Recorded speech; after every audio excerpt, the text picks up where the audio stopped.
veux, je la veux. Oh oui, je la veux, je la veux. Je la veux, je la veux. Oh oui, je la veux, je la veux. Oh oui, je la veux, je la veux. Oh oui, je la veux, je la veux. La Shekinah, la Shekinah, la Shekinah, la Shekinah, la Shekinah, la Shekinah, la Shekinah, la Shekinah, la Shekinah, la Shekinah, la Shekinah, la Shekinah, la Shekinah, la Shekinah, la Shekinah, la Shekinah. Oui, Nzambe apambola bino bandeko bamesana kolanda émission ya ils chasseront les démons na télévision na bino oyo bamesana kolanda. Nzambe apambola bino makasi vraiment tikete kimia na Nzambe ezala na bandako na bino pe loboko na Nzambe e manifester makasi esika bozali. Nalobaka ete la musa muninga yebisa ete émission na biso ebandi. Prophète Esaïe aza en direct na télévision na bino pour na kopesa bino message. Peuple de Dieu, le boko na Nzambe eza mokuse te. Ni mato ya Nzambe eza makasi pour na koka losambo na biso. Yango wana nalingi avant na banda message lelo to prier. To sambeli na kombo na Yesu. Au nom puissant du Seigneur Jésus-Christ, que l'onction de Dieu est la permanente kati na mission oyo, puissance dans Nzambe et bikisa et kangola est sauvé pardonné, et grâce dans Nzambe enseigné na kombo na Jésus Christo. Amen. Merci. Si j'ai n'habitué à l'autre, je parlais, et ça délivrance, il y a la mort non naturelle. La délivrance, il y a Bilakelimabe, il y a la mort non naturelle. La délivrance de la malédiction de la mort non naturelle. Tout un livre d'Apocalypse, chapitre 6, verset 8. Tout un na kombo na Jésus Christo. Apocalypse 6, 8. Natali pe namoni punda moko poso na yango ezalaki lokola mai ya salite. Motoyo amati yango kombo na ye liwa. Mokonzi ya mboka ya batu bakufa nde alandi ye. Bapesi bango bokonzi ya koboma ndambo moko ya mokili. Ezala na bitumba, na nzala, na maladi to na banyama ya mabe. Na bandeli verso yo. Apocalypse 6, 8. Natali pe na moni punda moko poso na yango ezalaki lokola mai ya salite. Moto oyo amati yango kombo na ye liwa. Mokonzi ya mboka ya batu bakufa nde alandi ye. Bapesi bango bokonzi ya koboma ndambo moko ya mokili. Ezala na bitumba, na nzala, na maladi to na banyama ya mabe. Na kati ya verso yo, ezali 4e saut na livre d'Apocalypse, chapitre 6, verset 8. Nazo parle o eza na kati ya 4e saut, mais na ndenge ya délivrance ya bilakeli mabe ya la mort non naturelle. Balobi ke na 4e saut, tango Jean amoni 4e saut, 4e cavalier so bima, balobi amati na punda moko lokola mai ya salite, na français bi couleur pâle. Oya amati na punda wana bapesi ye kombo neza liwa. Pe mokonzi ya mboka bakufi alandi ye. Bapesi bango nguya, bapesi bango ya koboma batu ndambo mo ya mokili na bitumba, na nzala, na maladi to na banyama ya mabe. C'est ça. Donc oya mati na punda pe comme la mort. Donc Satan a un métrier. Donc Satan a un métrier. Alors qu'on utiliser l'esprit des morts pour na kolongola biso sur la terre avant le temps. Satan a un métrier. Donc alors qu'on utiliser l'esprit des morts, donc pour na kolongola biso na mokili avant le temps. Mais alors qu'on utiliser l'esprit des morts nini na bitumba, na nzala, na maladie, to na banyama ya mabe. Donc oyiko tomber na la mort non naturelle, na la mort prématurée à travers bitumba. Ce qu'on appelle guerre, à travers yanzala, famine, à travers ya maladie, puis à travers ya banyama ya mabe. yango tomona na kati na mokili nazoyebisa bino souvent ke soki un pasteur un docteur alobi ke coronavirus euti epa na nzambe alobi yango selon pensée humaine, non pas sur la révélation. Donc la coronavirus euti epa na nzambe te vient du diable. Parce que quatrième saut, ce n'est pas l'ange du Seigneur, c'est le diable, c'est Satan.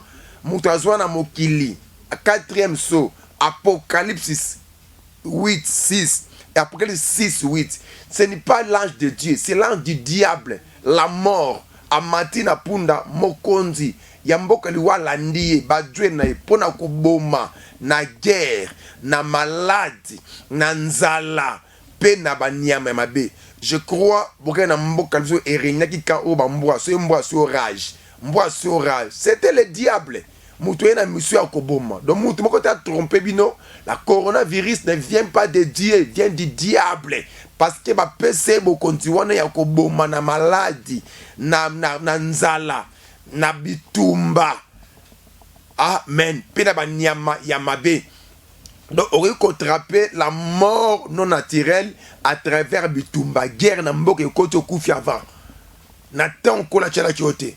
On contrapé la mort non naturelle à travers maladie. N'est coronavirus et boembatu. On contrapé la mort non naturelle à travers Nzala. Kolia izate au koufi. On peut attraper la mort non naturelle à travers Banyama. On y a soyé. On boit soit qui rage. On ngouma mela qui est. Donc, son biloko yo. Diaboulou, Satan a ça utilisé pour ça maîtriser, ses pouvoirs on est koboma, batundambo ya mokili. C'est-à-dire la mort est où t'es pas dans sa bête, la mort prématurée, toute la mort non naturelle. Amen.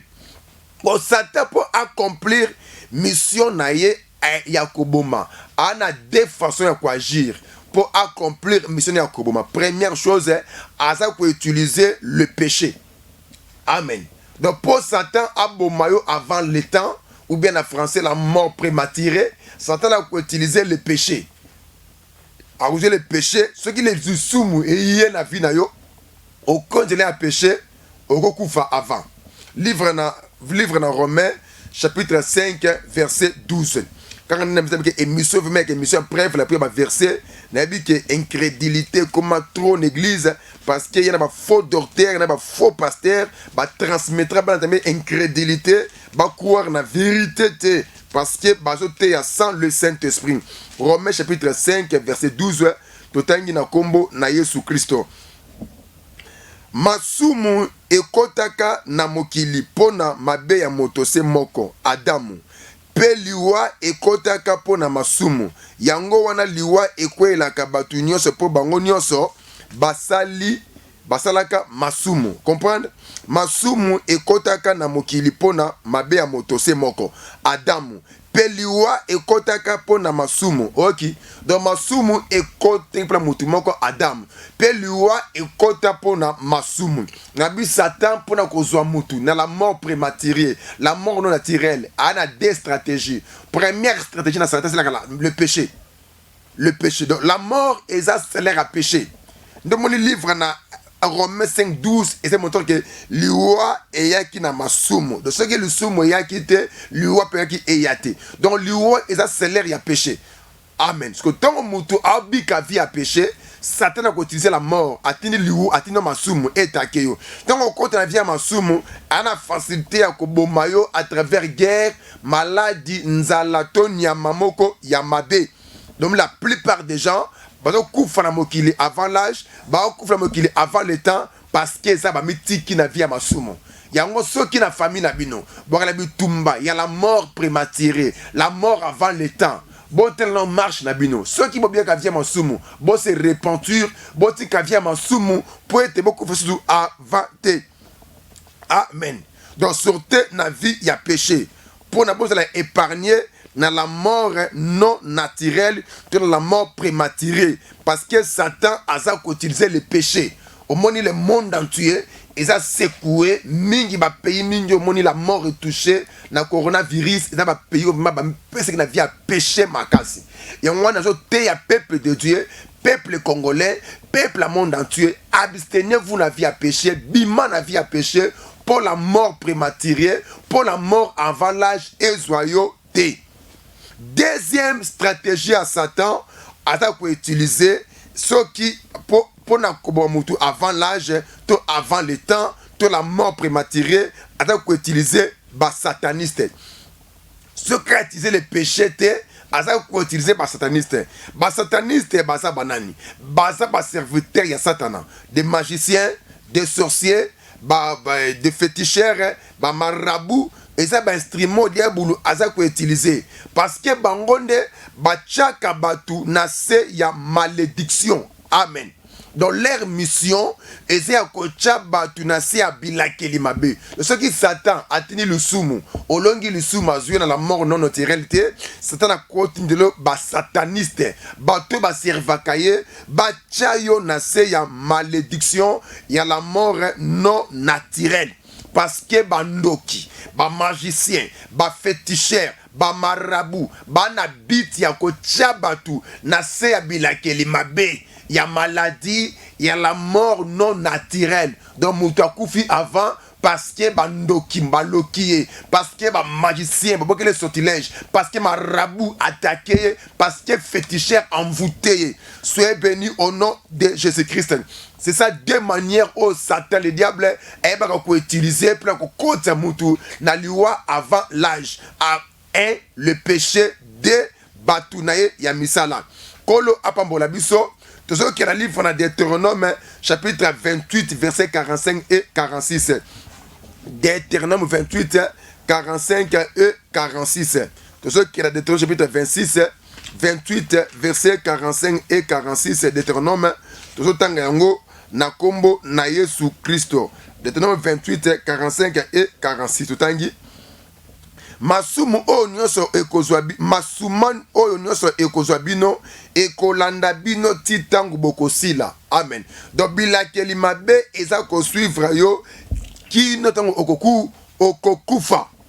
Nalobaki na Deutéronome na ten loi Dieu a le pour le peuple hébreu.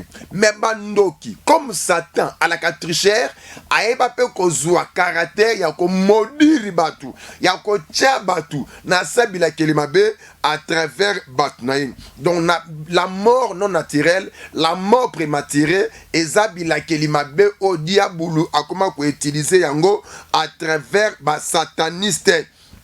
Et bah sataniste bache batu belé na se ya bilakeli mabe ya la mort non naturelle. Et ba famille belé baza ko kufa, ba famille belé ba kufa la bana et ça parce que bandoki, parce que banganga, ba magicien, ba féticheur, ba che batu na se ya bilakeli mabe ya la mort non naturelle. Na wuta ki comprendre de komoko ya mwasi noko naye ateka ki e pananganga pour être akufa avant. Prévala pour la non délivrance yango, boko mona kendenge noko oyo akepa nganga po alia moane ya mwasi. Ache na sebe ki mabe bache singa moko na kingwa kinde po akufa. Bo souvent délivrance yango tokozonga na mateya. Soko lingo benga biso to yambayo na 089 78 45 558. Tolandi délivrance.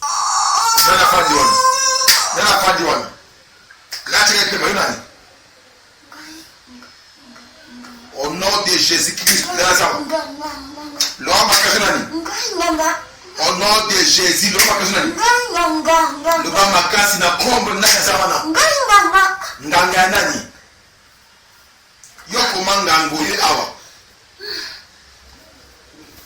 de Jésus, comment le nom de Jésus. Au nom de Jésus. Papa au dossier na dossier ngo za nini? Asa. Dossier ngo za nini? Balobi asa teti to lineye. Dossier ngo za nini? Balobi asa teti to lineye. Dossier ngo za nini? Na bomai. Obo mai. Yo che wapi? Ale na lobi singanga oyo. Na ebisi nganga oyo ozanga nganga ya wapi? Nganga ya wapi? Nganga ya wapi? Atele kinduti. Nganga ya wapi? Atele kinduti. Kombono nani? Au nom de Jésus-Christ, kombono nani? Kombono nani? Eze François. Kombo nani? François. Pas na bino, pas na ngate. Naza chasseur des démons. Kombo nani? Kombo nani? Na longa ba démon ya marque ya toujours za mutu. Kombo nani? Allez, au nom de Jésus, nganga sele kinduti. Allez, moto na Zambé. Et ben na ko zik kisna bikeko na yo. Bikeko na yo. Bana popi na yo. O ba koma ka milimo ya batu. Ben na ko zik na no moto na côte na ko besna tourno non. So tumbata berlek na yo. Allez, moto na Zambé. Allez, moto na Zambé. Allez, moto na Zambé. Allez, moto na Zambé. Allez, moto na Zambé. Allez, moto na Zambé. Allez, moto na Zambé. Allez, moto na Zambé. Allez, moto na Zambé. Allez, moto na Zambé. Allez, moto na Zambé. Allez, moto. Allez, moto. Allez, moto. Allez, moto. Ya sele kinduti allez moto. Na solo nganga oyo allez moto. Allez moto. Allez moto. Allez moto. Allez moto. Allez moto. Ok, tu fumes à moto dans le zone. Ya kombo na. Kombo nani? Kombo nani? Esa kombo nani? Au nom de kombo nani? Ah, ma père. Hein? Ah, ma père. On est à ba titre, on peut pas kombo ba pesa comme kombo na nani? On est à ba titre, on peut pas na kombo na. Kombo nani? Kombo nani? Kombo nani? Ah, ma père. Kombo na ona ni papa na pesa kombo nini? Kombo nani? Kombo nani? Allez, dis-moi yaka. Kombo na yo. Au nom de Jésus. Allez, oche madeni mawapi. Maga pe moche wapi. Oche nini papa na madeni pema.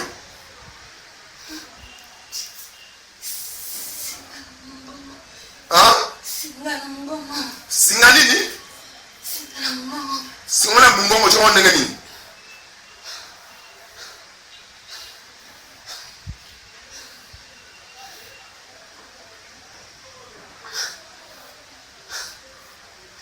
Singa ngona mbongo cho ndenge nini? Ocho ndenge nini?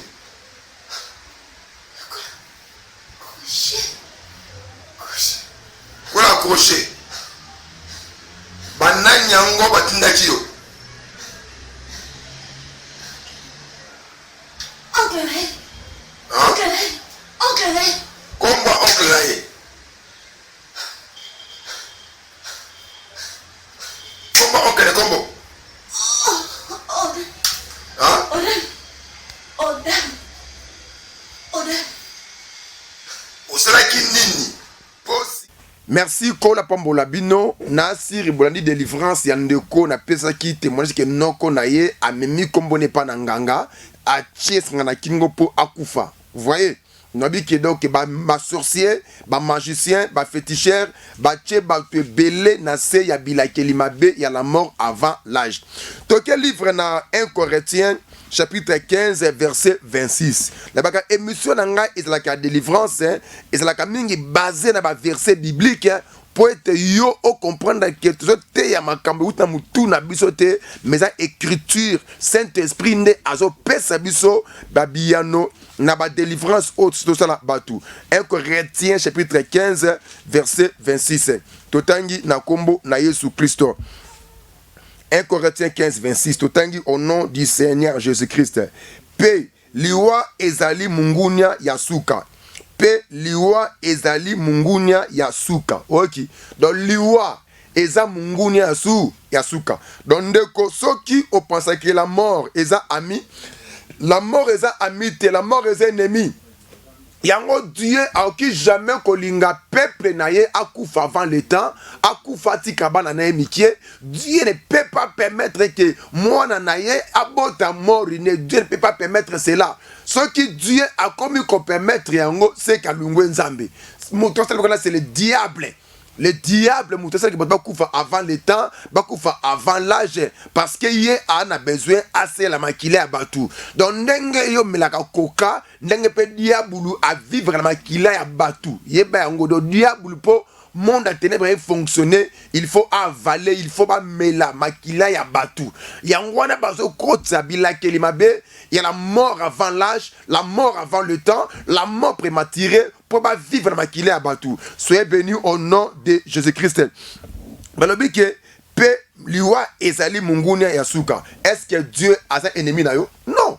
Est-ce que Dieu a un ennemi? Non, non. Liwa est un ennemi. Donc, moutoumon côté exotakayo, nebi histoire à pasteur mokoboye. Pasteur akufela ki mwana moko ya mukie, baninga ne baïbe exoté te non, et non ka liwa, nzamba zui l'éternel a pesaki, nzamba pesaki, nzambe azui.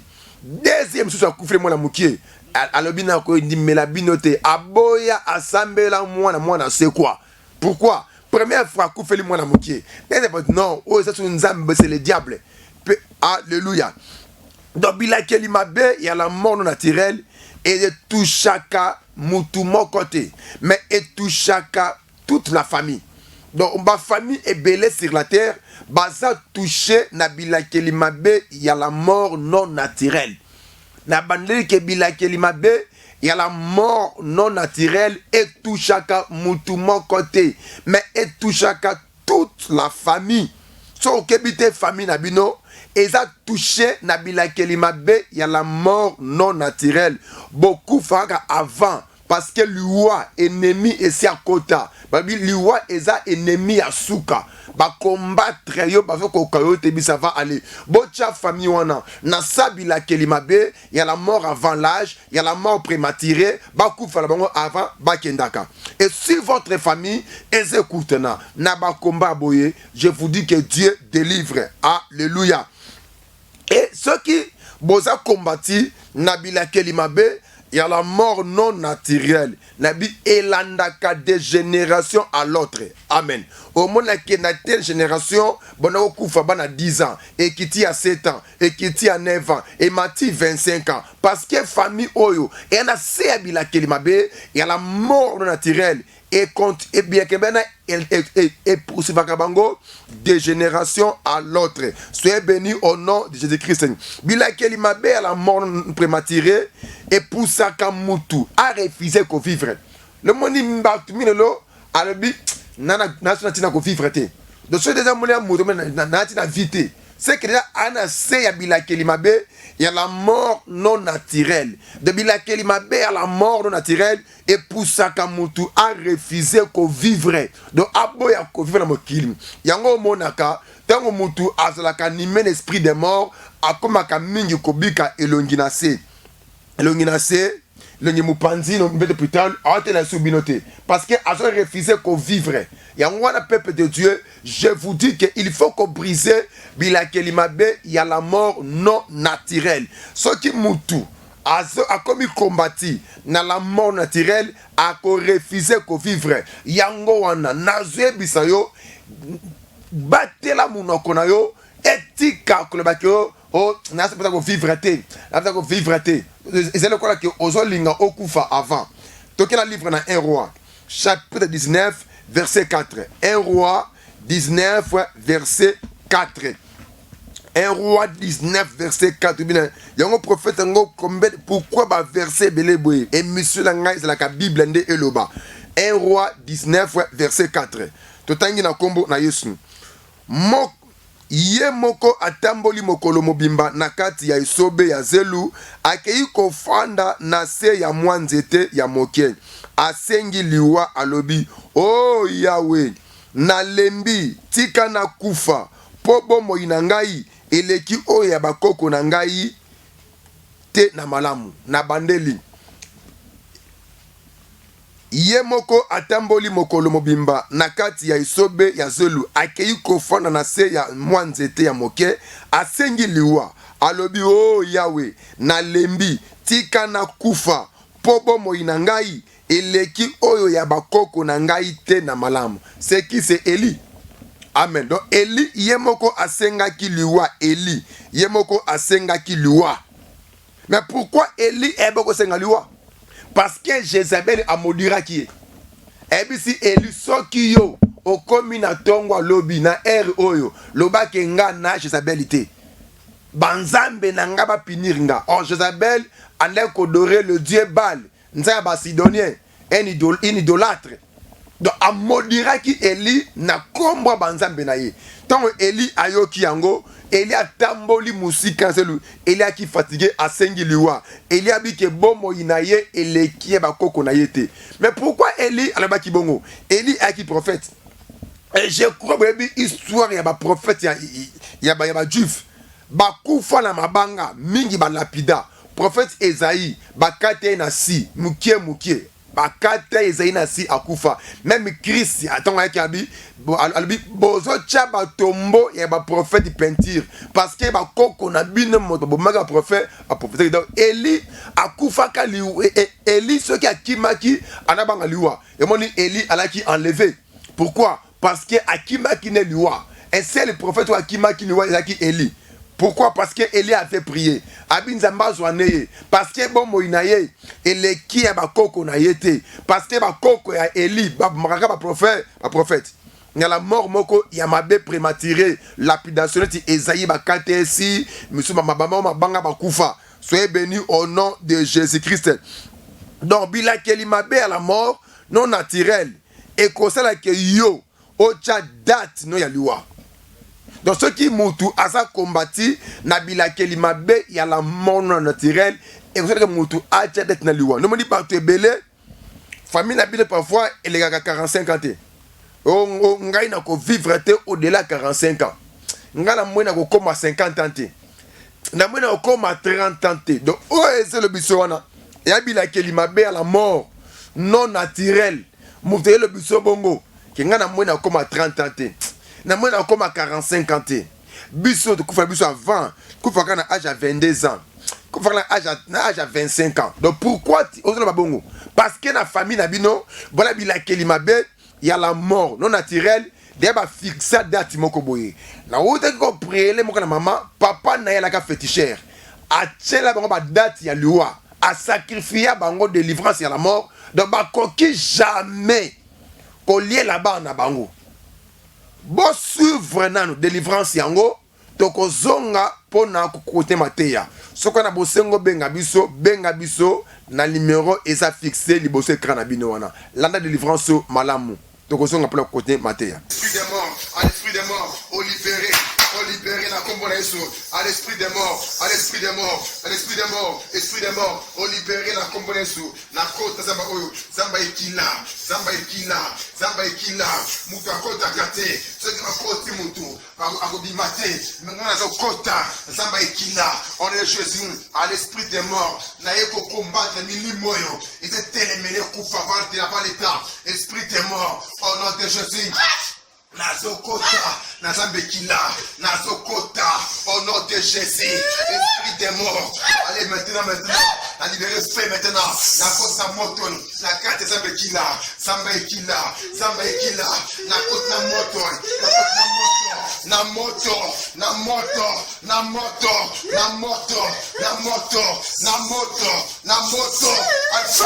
allez Jésus, la Zambekila, au nom de Jésus.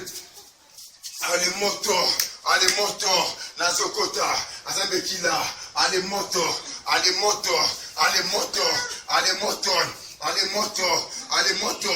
l'esprit des morts, au libéré na Kombonesu, à l'esprit des morts, Nazokota, Azambekila, allez moto, allez le feu, fire, allez moto, fire. Allez moton, esprit des morts, Nazambekila, allez moton, Nazambé, Nazokota, Nazambo à sacrifice, oh Moutou, ce qui va porter Moutou, Magate, Nazambekila, à l'esprit des morts, esprit des morts, allez-y Kakende, au nom de Jésus, allez-y Kakende, esprit des morts, au nom de Jésus, la Congolaise Christo. On est Jésus.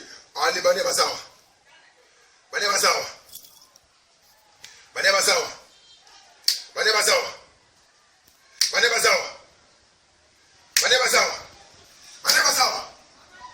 C'est que la vie nous molimo santa de Valengai. Merci Saint-Esprit.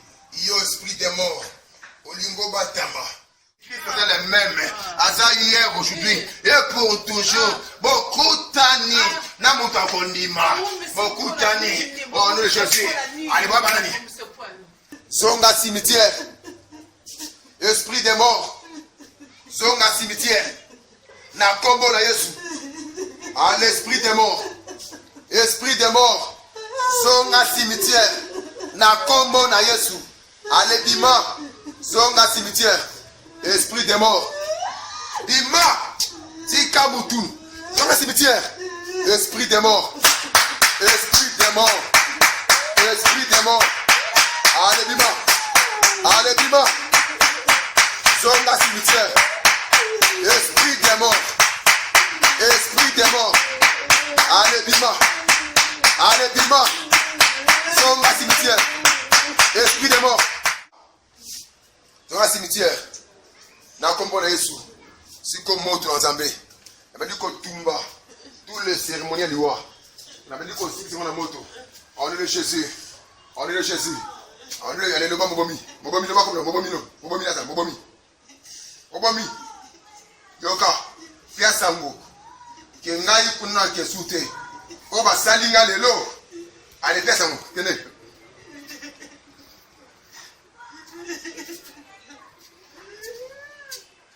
Mobomi loba. Ne loba. Loba. Mobomi loba.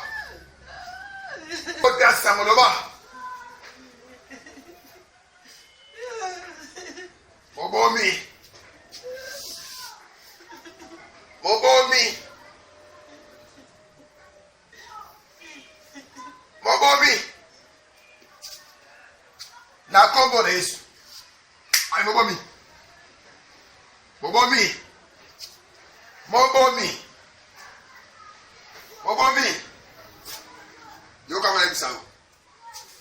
Okina samai. Ha? Kisi mama na yo. Ki mama. Natiki rose mwa na ngai.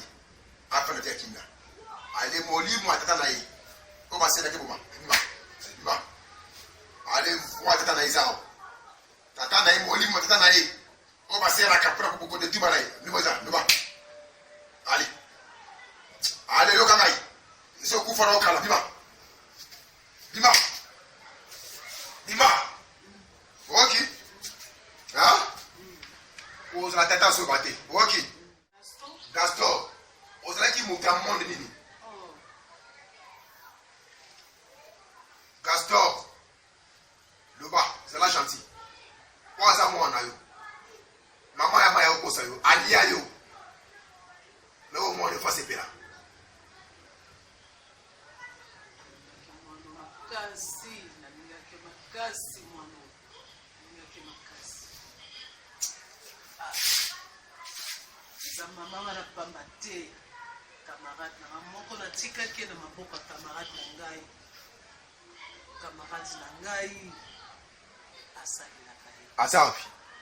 Asana kata mboka. Asa vivant. Azali ya kumkolo makasi. Asela kenenge nini? Mwasi na ye. Mwasi na ye. Ayaka na ndako na ye. Mwasi na ye me amoni samarate. Asali na kai. Azokota kati pe ya bana na ya basi. Bana ya basi. Bakoboya mabala. Bakoboya. Bakozana posa kaka.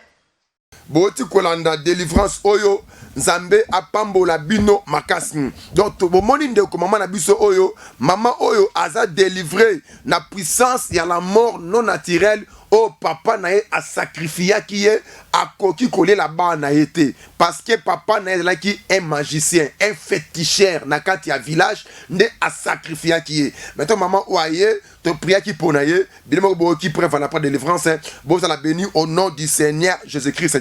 Si votre famille est en assez ya bilakeli mabe, il y a la mort non naturelle. Batu ba kufa kaka jeune bébé. Donc ceux qui famille na bino et na se ya bilakeli mabe ya la mort naturelle beaucoup fa ka jeune. Donc remarquez la famille na bino beaucoup fait ka ba jeune batiki bana bango bana mwana tikali aleli bana te bana batiki bana on peut bien bobo taka ba mort ne botaka mwana kufaka bébé do bino tout beaucoup fera mwana liboso to bino tout fera mwana mibale ka bala ba bébé do ça veut dire que votre famille est un assez habila qui limabe il y a la mort non naturelle de botika qui dit baté bok lukanzambe na prière pour Nzambe akangola bino to ki na livre na Matthieu chapitre 26 verset 24 Matthieu chapitre 26 et verset 24. Donc parfois première faut suivre émission yo et akaba vexer après va l'appui parce que ba pasteur ba comme si bandi ben crédile bandi mila sous makambu ya Nzambe te yango Dieu nous a fait grâce et a inspiré biso comment enseigner la délivrance avec bref le verset pour être la convaincre. Livre na Matthieu chapitre 26 verset 24. Totangi na kombo na Jésus Christo dans le Bible. Mwana ya moto akokufa ndenge komama po na ye kasi mawa mingi na moto oyo akoteka mwana ya moto ebongaki malamu kutu moto wana abotama te. Amen. Tubandeli.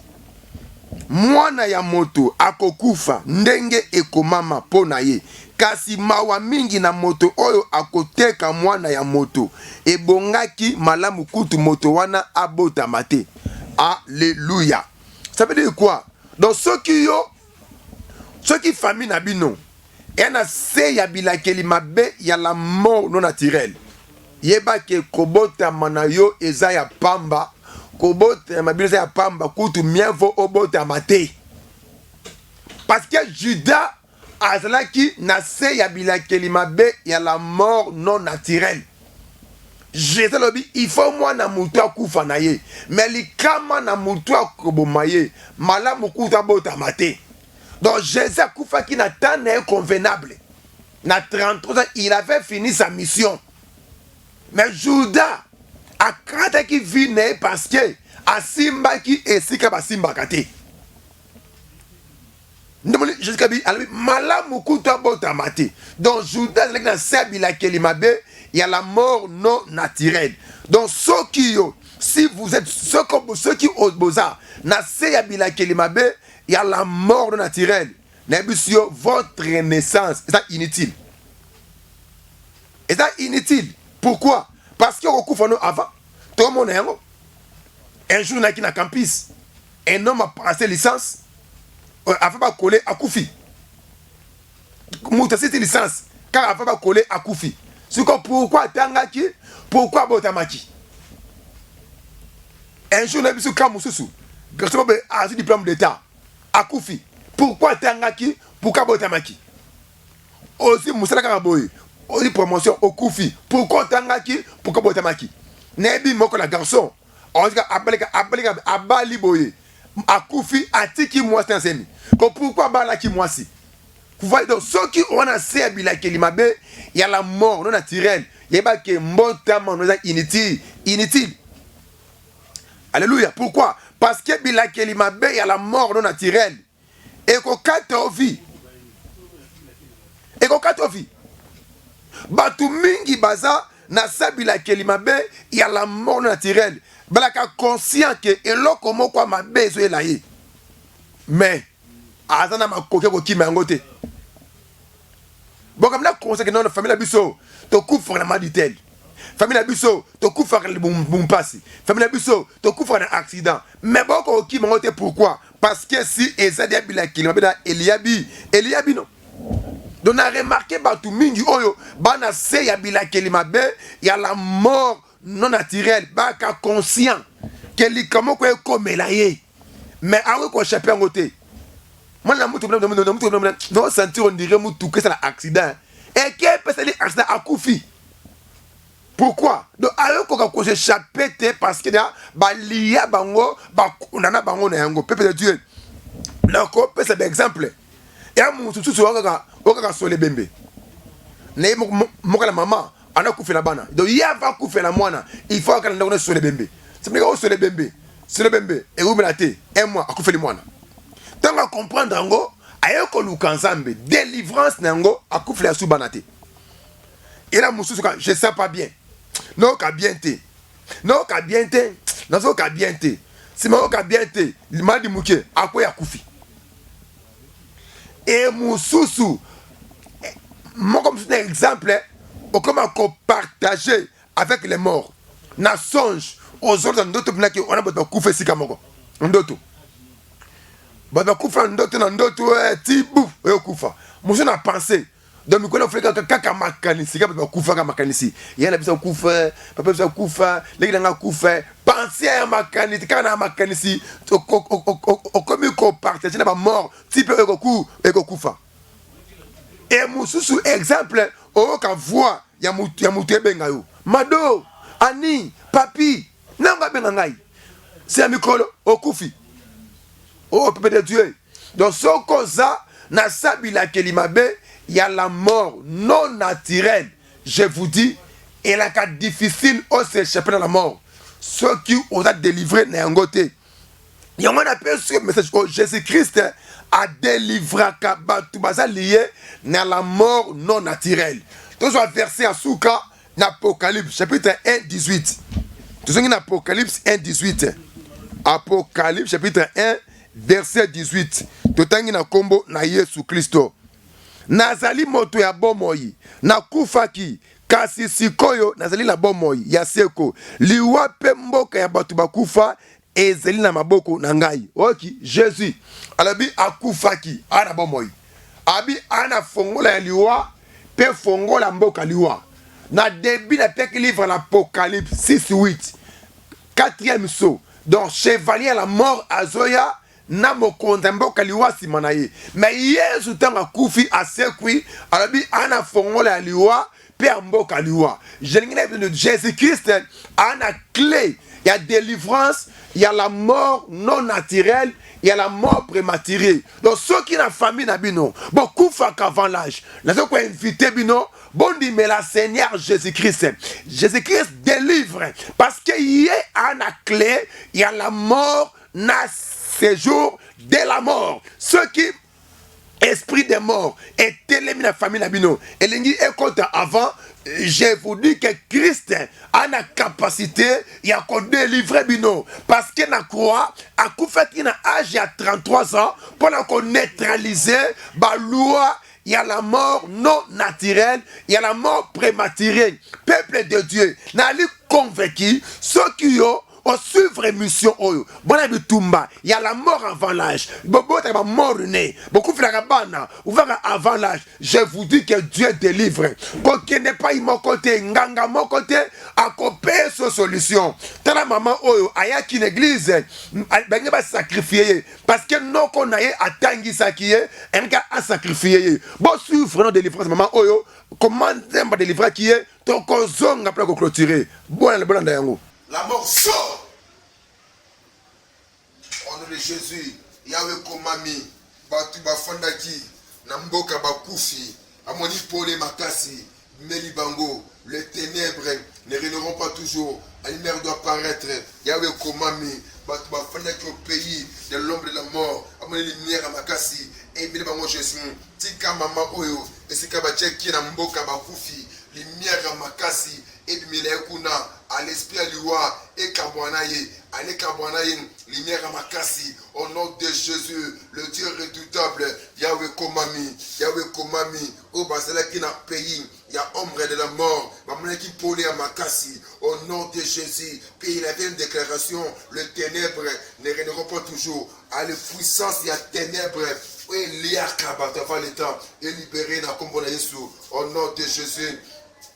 Au nom de Jésus, au nom de Jésus, libérez maintenant, au nom de Jésus, alléluia ténèbres, la mort est kendée, la mort est kendée, la mort est kendée, la mort est kendée, alléluia ténèbres, la mort est kendée, cavalier noir, cavalier de la mort, libérez maintenant, la combat de la mort est libérée, au nom de Jésus, à l'esprit des morts, à l'esprit des morts, à le sort, à le sort, à le sort, à le sort, à le sort, à le sort. Allez, sors, au nom de Jésus, esprit des morts, sors, au nom de Jésus, la mort, sors, au nom de Jésus, esprit des morts, sors, au nom de Jésus, esprit des morts, sors, au nom de Jésus, esprit des morts, sors, au nom de Jésus, esprit des morts, Dima, Tikaï, Dima,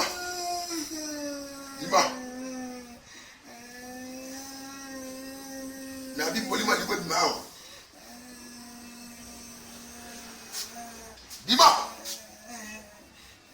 na kombo na Yesu Kristo na effacer kombo na yeye kwa bakufi bima na kombo na Yesu Kristo esprit des morts sors ici au nom de Jésus. Esprit des morts sors sors zonga na mboka bakufi sors esprit des morts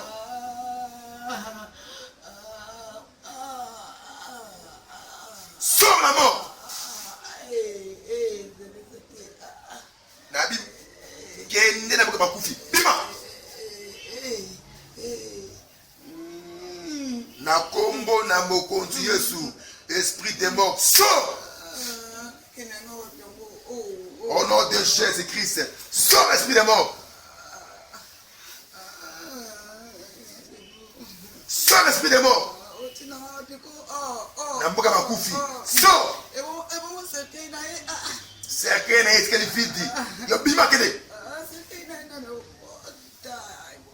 na pandi cercueil na ye botiela ki na pandi yango anake ko taki no cercueil esika moto na tumba no cercueil esika moto au nom de Jésus le Dieu de feu a le cercueil esika moto au nom de Jésus cercueil tumba mala moto cercueil esika na moto cercueil a ténèbres esika na moto chambre noire esika na moto chambre noire esika na moto boîte noire esika na moto allez boîte noire esika na moto cercueil esika boîte noire esika na moto esika na moto boîte esika na moto boîte esika boîte noire esika na moto boîte noire esika na moto boîte noire esika na moto boîte noire esika na moto boîte noire esika na moto boîte noire esika na moto mtunayo nikamte usimtunayo nikamte namaloba awa nikamte usimtunayo namaloba awa ena mai tikanga kasina kena ngai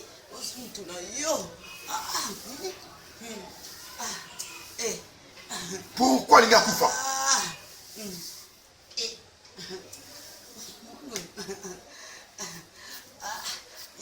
ye situnduzo kabana antuka yebisanga pourquoi linga kufa kufa parce que wa makasi na kombo Yesu Kristo ngekaka kufa parce que yango kanga batu tela atima niko tala biso te ngite bino banali kima singam tanga bimai kuna na baba ser ngamtu na sweat na tangisi na noko kombo nali kombo nali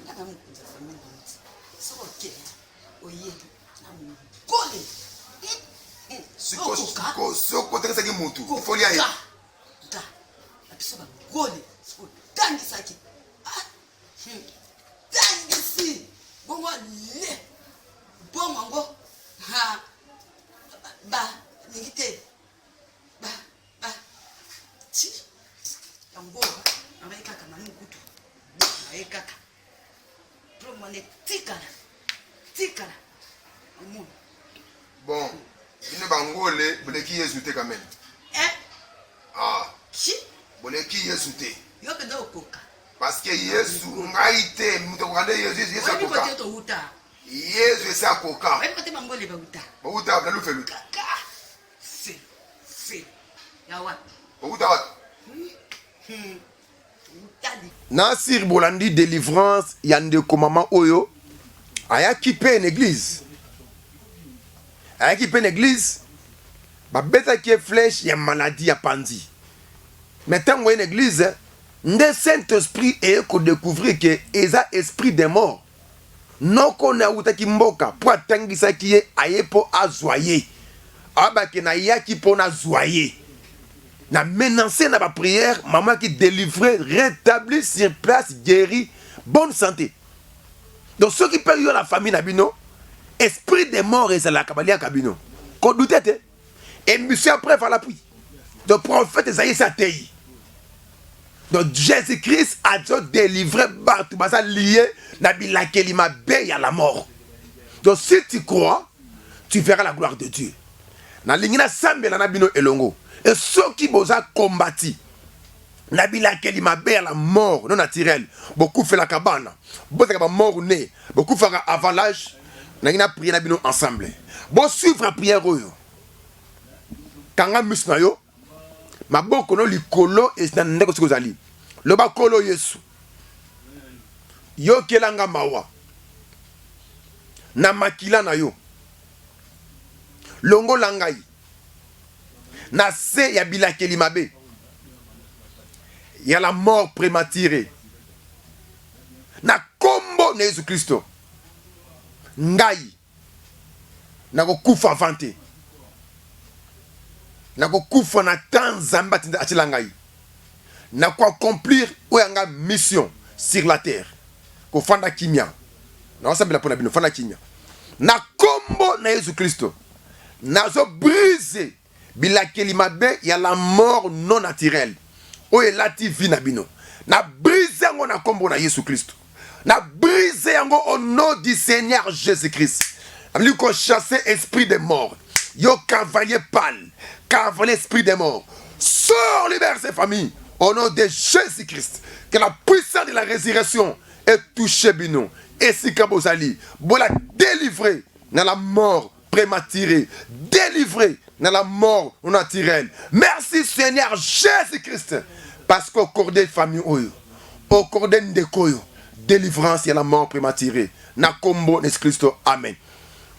Zambé Apambolabino. Je crois, il me reste ce téléphone et ça fixé l'écran. Soko Bengibiso na 089 78 45 558 Toko Yambayo, pe Toko prier pour na yo. Prophète Esaïe Ayambaka. Chaque mercredi, na vendredi, à partir il y a 12h. Pe dimanche, prophète Esaïe a la consultation prophétique. À partir il y a 10h. De ceux qui oye pour la décider, soit adresse église, tu as avenue Mbalavouidi, numéro 46. Avenue Mbalavouidi, numéro 46, référence et sa route Nzoko. Yozo route à côté à Masina Mata, Okozamutuka, Yakingasa Nasuka, Okitingasa Nasuka, Ozimutuka, ya Bosawa Kabine Nzoko. Yozo route à côté à Malukunsele o kitana are mikondo ozimutuka ba moto ebe la bosa wa kabine nzoko ba kitona wenza kabine nzoko tuna assemblée chrétienne de Tchangu et era okozala ba orienté wana eza église moko reconnue na milieu ya na avenue nzoko batu mingi ba ebiango okozala décité tibika prophète oyo alataka elamba ya Congo sokoye okota référence facile yangwana ba toko yambayo toko prier pour nayo penzambe ako visiter yo que Dieu tout puissant a bénir bino bon suivre biso chaque fois l'émission oyo chaque mardi na 22h parfois ali premier jour talango mercredi na 6h yo oya ki retard et samedi na 22h dimanche na 6h pe bo suivre biso bo s'abonner na YouTube na Aigle Vision TV bo s'abonner na YouTube na Aigle Vision TV beaucoup mona matia na biso wana vraiment beaucoup la béni makasi pe bato ba mesena ko suivre biso na radio to travailler na radio RTP 101.3 chaque mardi na 11h jeudi 19h30 et samedi 21h30 ceux qui vont suivre na radio RTP 101.3 chaque mardi na 11h beaucoup la béni Nzambe apambola bino grâce dans kolo e battre la bino Saint-Esprit abattre nous contre envoûtement ou dans le monde entier il y a coronavirus 666 oyo ezwa binoté la mort et côté la binoté pour la protéger na kombo na Jésus Christ. Amen. Oui, je la veux, je la veux. Oh oui, je la veux, je la veux. Je la veux, je la veux. Oh oui, je la veux, je la veux. Oh oui, je la veux, je la veux. Oh oui, je la veux, je la veux. La Shekinah, la Shekinah, la Shekinah, la Shekinah. La Shekinah, la Shekinah, la Shekinah, la Shekinah, la Shekinah, la Shekinah, la Shekinah, la Shekinah, la Shekinah, la Shekinah, la Shekinah, la Shekinah.